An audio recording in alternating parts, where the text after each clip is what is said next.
Hey, hey, hey! This is Alwin Ignacio, the diva that you love. Kasama ko ang aking kaibigang Bonggang-Bongga. Glenn Ito Sibongga. po ang The City Show, ang Taray at Talakayan Showbiz Edition. Bago po namin simulan ng balitaktakan sa aming difficult chika, ito po ang tanong of national importance na dapat pong sagutin.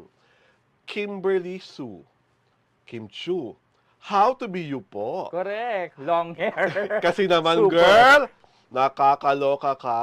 Balitang-balita lang ngayon at maugong na pinag-aagawan ka ng not one. Siyempre, mag-agawan dalawa, di ba? Correct. Nina, Attorney Oliver Moeller at ni Paolo Avellino. Sino daw ba si Attorney Oliver? Oo, si Attorney Oliver, di ba, yung naging contestant, especially for Yes. you, na nakadate si Michelle D. At ito na nga ang nakakaloka. Noong isang araw, si Attorney Oliver ay nasa audience. Oo, bumalik sa Showtime. Bumalik sa Showtime at sa audience. At ano ang kwento ni Attorney Oliver? Bakit siya nandun, kapatid na Glenn? Gusto niya daw dumalaw. Ah. May gusto siyang dalawin. Oo. Tapos sila Vice, ano na, kumbaga biniro na si Kim Chu. Na siya ang binibisita at Oo. siya ang dinadalaw.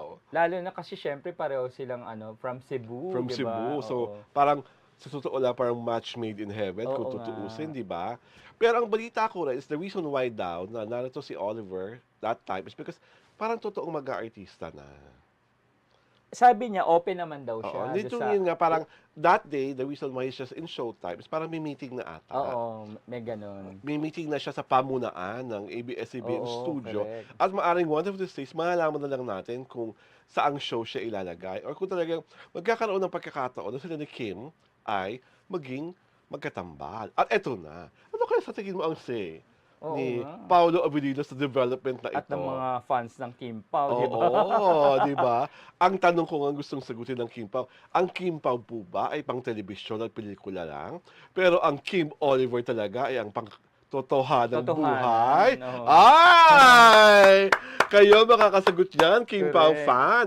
Kayo ba? Anong ipaglalaban nyo? Si Kim ay para kay Paolo o si Kim ay para kay Oliver? Kim, halika nga. Pumunta ka sa studio namin ni Glenn. Gugulisan lang kita. Kapraso lang. O kaya, kukuha ko ng panyo, Glenn, pupulasan ko si Kim. Ay. Magaganda, magtaanan na ako. Santo levels. Santa levels, Kim. Una na naman kami ng ganda. Correct. Pero nakakatuwa yan kasi naman sa totoo lang, single naman talaga si Kim. Oo nga. At wala na pa naman silang inaamin ni Paolo. Ni Paolo, Except oo. that they are good friends. They work well together. And the chemistry is talagang undeniable. Yes. It's electric, sabi nga. At talagang damang-dama mo ang mga pakinig nila, di ba? Saka naman nakakita si chairman, sumakay na ng jeep. Tama. At tapos nagbayad ng buong mga nakasakay. Ang taray rin ni Kim Chu, no? Pero mo, parang tinabla ni Oliver si Miss Universe. Oo. Miss Universe Philippines. Para sa kanya. Michelle D. Pero kasi parang feeling ko, from his conversation, he was asked kung nililigawan niya, di ba? Oo, Ang sabi niya, parang bilang respeto Yes. kay Kim, parang ayaw niya sagutin yung question na Oo, yun. oo. Pero, kuya, ba't ka naman babalik sa kung maliban nga lang sa magiging artista ka ng ABS-CBN, sa akin, kahit sa ang angulo mo tignan, kami mga simpleng tao lang, nananalig kami na you are smitten. Na para sa mga mata mo, espesyal at natatangi si Kim Chu. Correct. Kasi pwede ka naman pumunta sa Channel 2 nang hindi ka nadalo sa Showtime, di ba? Kung talaga meron ka lang meeting. Correct. Diba? Lumalabas nga ngayon, parang may mga issue na agad na parang dahil nga nasabi niya na gusto niyang pumasok ng showbiz, parang ginagamit lang ba si Kim Yes. Chu? Yung nasabi ng mga iba, best in manga daw itong si Attorney Correct. Oliver. Manga, as in manga Manga gamit. Sobra naman kayo. Sana naman hindi, di ba? Sana naman hindi. At sa akin naman, I would like to give Kim Correct. Chu the chance to know him better. Yes. Kung talagang totoong manliligaw, ha? Kasi si Kim Chu naman ang mag-decide at the end of Yes. the day. Kung sincere at genuine naman yung Oo. panliligaw. Ang di ba? talagang best thing in common nila para sa Cebuano. Yes, oo. Diba? Kumaga culturally, language, walang magiging problema. At established naman si... At saka, one common thing pa sa kanila, pareho silang mahilig sa health and fitness. Yes. Di ba? Saka ang maganda pa, is before even Oliver becomes an actor or a model, established na siya bilang abogado. Abogado, May yes. sarili na siyang pangalan. Mhm. So, kung burahin niyo na muna yung mga drama-drama niyo magagamit, because Correct, oo nga we don't eh. even know what is the meeting all about. Or for all we know, baka naman mamaya wala talagang meeting, gusto niya lang talagang makita si Kim. Pwede Diba? rin. Paulo, ay, wag petiks Ay, ha. oo nga. Wag ganyan. Nako, matangkad, makisig, bortang-borta rin si Attorney Oliver. Sabi nga, Papa P look Oo, alike pa daw, di ba? Papa P look alike pa daw. O talagang parang, ewan ko, pag nakikita ko si Attorney Oliver na nakahubad baro, Oo. parang ewan ko, nakakaramdam ako ng init sa katawan. Kitang-kita mga pandesal dyan Mga sa pandesal-pandesal talaga. At it helps pati boses siya, ang gwapo. Yes, oo. Diba? Parang, At saka matalino dahil oo, nga abogado, oo. di ba? At talagang Cebu is so proud of him. Yes, Di ba? oo. Parang the integrated bar of Cebu, proud na proud sa kanya because ang dami niyang accomplishments Yes. for him being a lawyer, golf, environmentalist, activist, and all that. So talagang may premium ang binata, Mm-mm. di ba? At kung talagang magiging Mrs.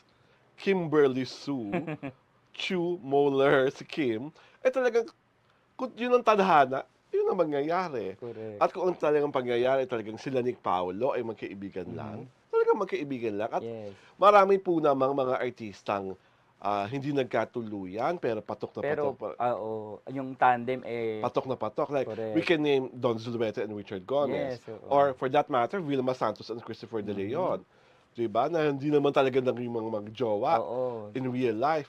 Si Beyond Oo. generations and Si ano, Don at si diba? Richard naging magjowa in real life. Pero kahit may mga asawa na pag pinagkasama sila, paano mo naman, ayaw ko magagalit ang Kim Pao sa akin na iniisip nyo agad na gano'n na mangyayari sa kanila. Miss Alwin, wag naman ganyan. Oo naman. Hindi naman ganyan. But we are just telling you things that are possible. Possibilities, oo. Diba? Kung ikaw ba si Kimberly Sue at may ganyang attorney Moeller na magpaparamdam sa iyo, Glenn, ano ang iyong magiging reaksyon? Siyempre nakakababae. Nakakababae. Nakakababae daw. Hindi. True! Kumbaga, nakaka-amaze din yung gano'n, 'di ba? Biruin mo, si Michelle D yun dapat, 'di ba? Pero napunta kay Kim Chiu. Malaking ano yun. Pero syempre, we can take out the fact na si Paulo rin naman, Oo. may ilalaban din naman kay Lalaban naman attorney. talaga. Oo. 'Di ba? Gwapo, tapos ang ganda ng katawan, Oo. and mabait. At ang advantage talaga ni Paolo, mas closer sila ni Kimi. Yun nga, dahil mas Mas marami marami silang silang pinagsamahan. time together to Yes. talk, to act, to interact and all those things. So sa atin, bilang mga nagmamasid, abangan natin ang susunod na kabanata dahil kaabang-abang naman sa mga aming TT Kung subscribers. sino ba sa kanila? Sino po ang mas gusto niyo for Kim? Si Attorney Oliver or si Papa or the other Papa P, si Paolo Avellino? Correct. Ay, nako. Kim, nasasakit ang ulo mo niyan, Ning. Ang hirap maging maganda, no? Oo nga. Ganda problems. Di ba? Kahit sino naman, kung ganyan naman ang mga manunuyo sa iyo at katrabaho mo, Oo. kung talagang, sa akin lang halimbawa na kahit si Paolo, ma-in love na rin kay Kim, ay, ang hirap timbangin ng ganyan, ha? Correct, oo. Dahil pareho talagang may strengths. Oo, pareho. Parang, talagang tapat na tapat, ha? Parehong boyfriend material. no? Yes, at hindi lang boyfriend material. Pwede talaga ma-imagine mo maging husband mo. Oo. At the father of your Future children. Di ba? Gosh. Sana ready na si Kim. Oo, I think she should be ready because alam naman natin na si Kim naman is a very intelligent Yes, girl. oo. At I know she knows what she wants. Yes. At I know she knows what will really make her happy. Correct. Diba? Whoever she chooses, at alam natin, at siyempre, diba, jackpot naman talaga yung ABS-CBN Studios. Kung sakasakali nga, nabibigyan na ng break at chance si Attorney Oliver Correct. to become one of their new set of actors. Pero syempre sa fans ng Kim Pao, tuloy pa rin ang suporta, Oo. pagmamahal. Kim Pao is Kim Pao. Walang makakatalo doon, walang makakatapat. It's just a nakakakilig na Yes. story development Correct. ang pagdating ni Atty. Oliver sa buhay ni Kim at sa Correct. buhay nating lahat. Hindi ba? Tama. Dahil dyan, mag-subscribe po kayo sa aming YouTube channel sa Diaryo Tirada. At syempre, sundin niyo po kami sa aming Facebook page sa Diaryo Tirada na lamang para hindi kayo mauiskapan at lagi niyo po kaming pakikitutukan at panonoodin tuwing Sabado at Linggo, alas 4 ng Yes. hapon. Ito po si Alwin Ignacio, the Divina Love. Kasama ko ang aking kaibigang bonggang-bongga. Glency Bongga. Ito po ang The City Show, ang Tarya na Talakayan Showbiz Edition.